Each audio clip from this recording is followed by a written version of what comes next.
Guys, good morning, good morning. Narito tayo kina Mamaye, okay? Sila po yung nag-try nitong ating organic full harvest, nitong nakaraang cropping.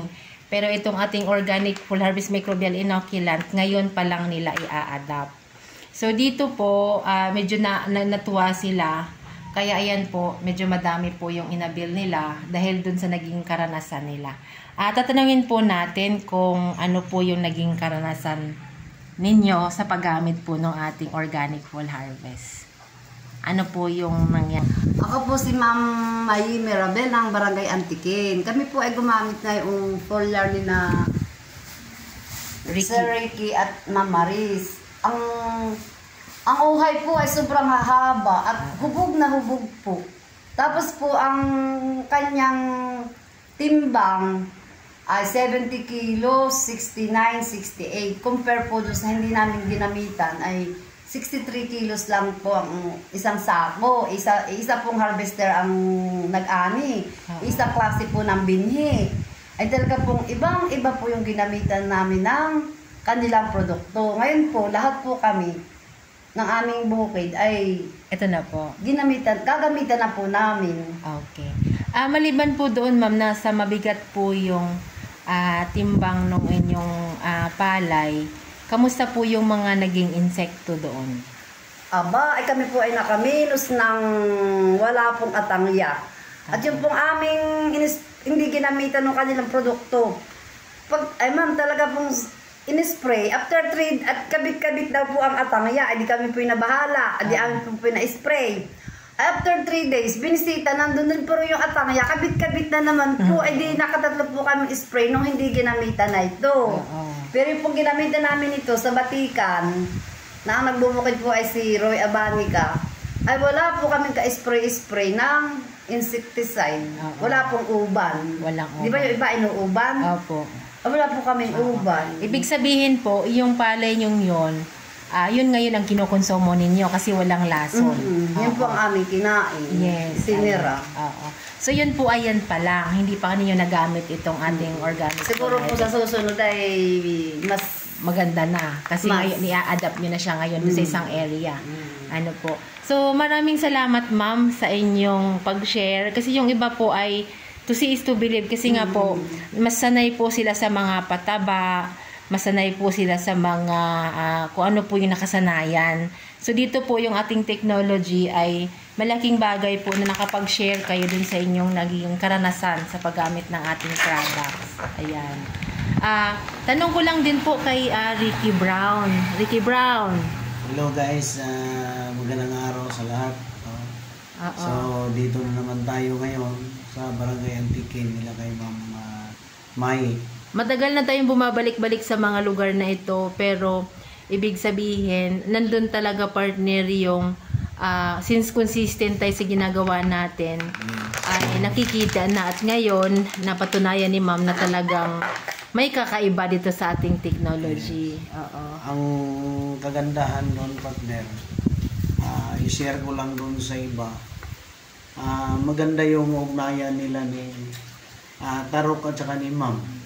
Yes. sinunod namin. Communication ninyo talagang solid. Oo. Yun yung importante, partner, no? Yung kasi minsan, ang iba gusto sa may-ari ng palayan. Pagkatapos, si yung maintainer naman ay medyo kumukontra. Isip na schedule ngayon sa spray. Pagpaliban niya, bukas na lang o sa makalawa. So, yun, partner, kung malaking factor yun sa tanim. Kasi kung sa pang-pitong schedule, palagay natin 7 schedule na nakalaps ka ng 1 o 2 araw bago magsan. So, total yun, partner, ng mga 10 days. Walang kain yung palay.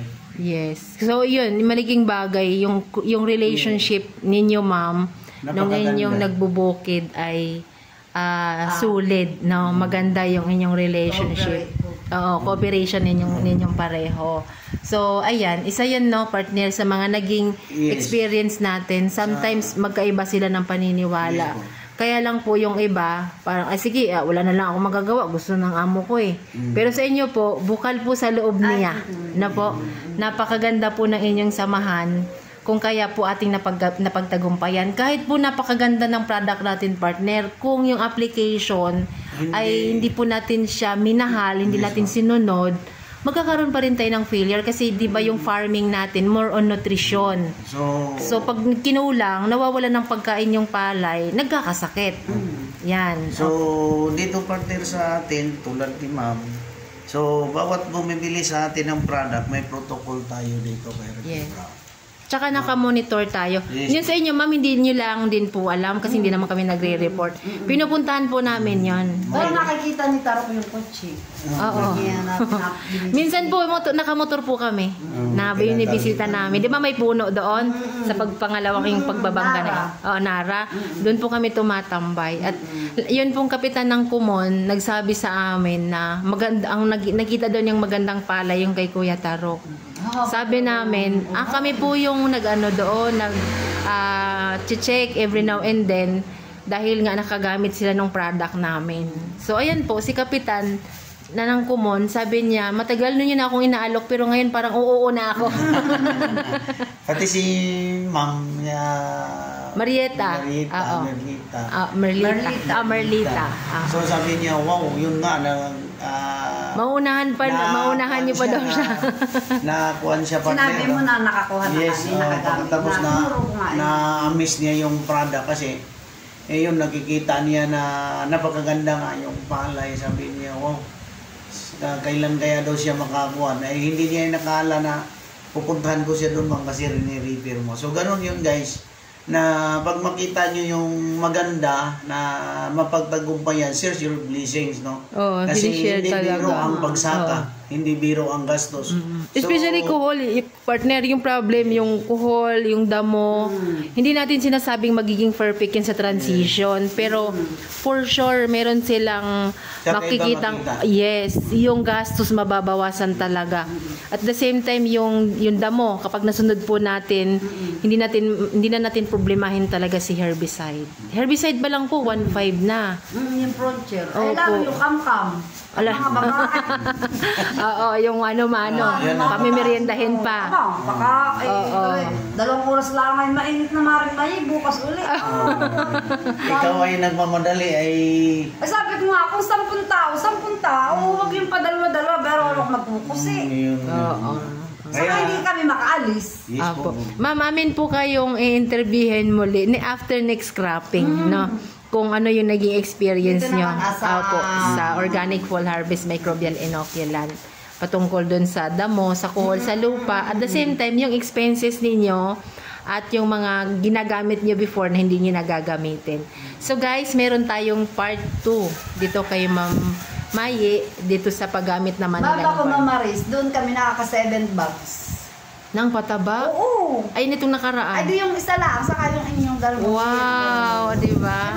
Saka dadami ng synthetic nating titigas na titigas talaga yung lupa. Opo, ito po yung kinaiba dyan, guys, kung bakit po nakatipid si Ma'am. Dahil ito pong ating Organic Fall Harvest Microbial, Organic Fall Harvest Root and Leaf Fertilizer. Ito po yung rich in calcium, boron, at saka zinc. Mapansin niyo, Ma'am, yung dahon makakapal. Hindi ako lumabit na. Basta din ako yung uhay niya ay super haba. Tapos, bagsak, tungon-tungo. Oo. Dahil po dun sa ating... Unlike sa iba na sabi niya, may parang ayaw ng tumungo. Yung labas, hindi kaya. Yung nga yung itatry natin. May parang ayaw ng tumungo. Nagtinghalaan niya sa langay. Walang laman. Ayan, mula sa... Maraming salamat, Ma'am, sa inyong pong pag-share, sa inyong experience dito sa ating products. Take note, Ma'am, ha, mayroon pa tayong part 2 nito pag-harvest nyo po dun sa pangalawa. At